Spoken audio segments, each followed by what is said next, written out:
আমরা দীর্ঘ 8 দিন ধরে আজকে শিক্ষার ন্যায্য অধিকার দাবির লক্ষ্যে আমরা রাজপথে আছি। আমরা না খেয়ে না অতি কষ্টে আমাদের দিন যাপন যাচ্ছে, কিন্তু দুঃখের বিষয় আমাদের যে শিক্ষা সচিব তিনি নাকি শিক্ষক। আসলে আমার ভাবতে এটা খুব কষ্ট এবং লজ্জা লাগে যে বাংলাদেশের শিক্ষা সচিব শিক্ষকদের দরদ বোঝে না। এরকম শিক্ষা সচিব আমরা চাই না। আমরা এই মুহূর্তে শিক্ষা সচিবের পদত্যাগ চাই। তার কি স্বার্থ আছে এখানে থাকার আমি বুঝি না। তিনি যদি সক্ষম হয় শিক্ষকদের ন্যায্য দাবি আদায়ের জন্য, তার ওখান থেকে পদত্যাগ করা উচিত। যদি একজন শিক্ষক সচিব বলতে পারে যে 0.5% পর্যন্ত বাড়ানো সম্ভব না, শিক্ষা উপদেষ্টা কি করে সে পারে এটা বলতে? আমার কাছে লজ্জা লাগে। আমার মতে সে পদত্যাগ করুক। আজকে দিনের মধ্যে বা 24 ঘন্টার মধ্যে আমরা নতুন শিক্ষা সচিব দেব, যিনি আমাদের 20% 24 ঘন্টার মধ্যে তিনি দিতে সক্ষম হবে। আমি আশা করি এই শিক্ষা সচিব উপদেষ্টা শিক্ষা উপদেষ্টা যদি তিনি পদত্যাগ করেন, তার ন্যূনতম যদি লজ্জা থাকে তার পদত্যাগ করা উচিত।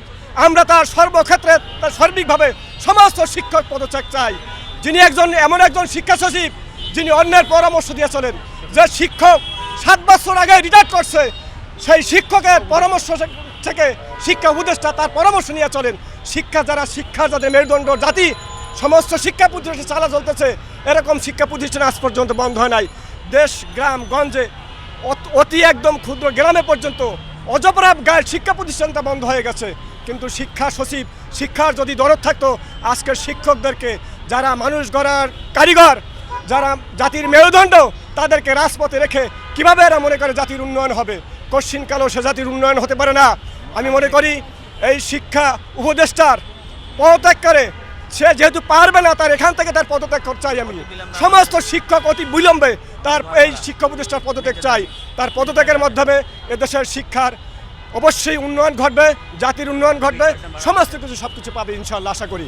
অতএব আমাদের এই ন্যায্য দাবি যতই প্রজ্ঞাপনা দিক না কেন, আমাদের দাবি থেকে আমরা চুল পরিমাণ পিছপা হব না ইনশাআল্লাহ। 20% আমাদেরকে দিতে হবে। আমরা যেহেতু নামেছি, আমরা এই রাজপথে থাকবো ইনশাআল্লাহ।